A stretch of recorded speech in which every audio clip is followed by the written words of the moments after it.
Como encontrar uma fração de um número? Multiplicando um número por uma fração. Escreva o problema.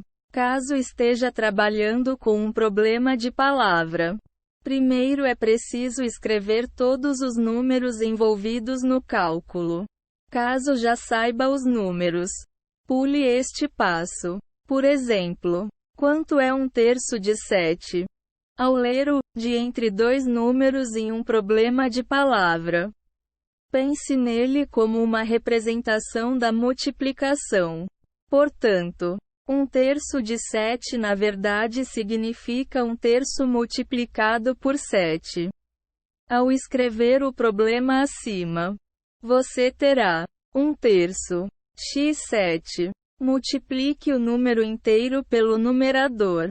Ao trabalhar com números inteiros, basta multiplicar o número pelo numerador. Número de cima de uma fração. O denominador permanece o mesmo durante toda a multiplicação. Por exemplo, 1/3 x7 igual a 7/3. Divida o número pelo denominador. Divida o produto pelo denominador. O número de baixo da fração. Nesse ponto, a fração pode ser uma fração imprópria, ou seja, possuir um numerador maior do que o denominador, ou apenas precisar ser simplificada. Por exemplo, depois da multiplicação, a fração vai ser 7/3. O número 3 não pode ser dividido uniformemente pelo 7. Então vai sobrar um resto. Ele cabe 2 vezes no 7, com 1 de resto. Portanto, a resposta final é o número misto 21 de março.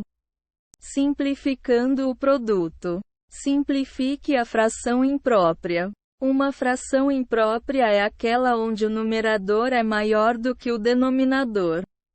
Sempre simplifique uma fração imprópria antes de escrever a resposta final. Para simplificá-la, divida o numerador pelo denominador e escreva o resto em forma de fração.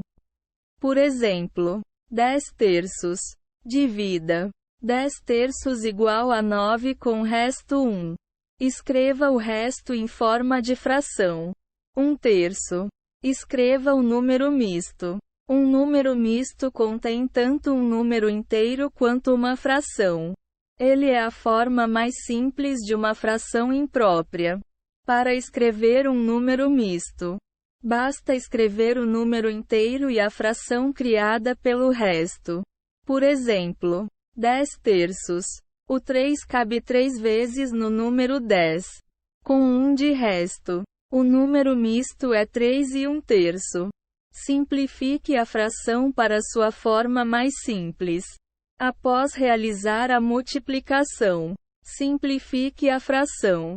Você pode dividi-la por um número menor até que a fração esteja completamente simplificada. Por exemplo, simplifique a fração 4/8. Para simplificar, divida ambos os números por 4. A forma mais simples de 4/8 é 1/2.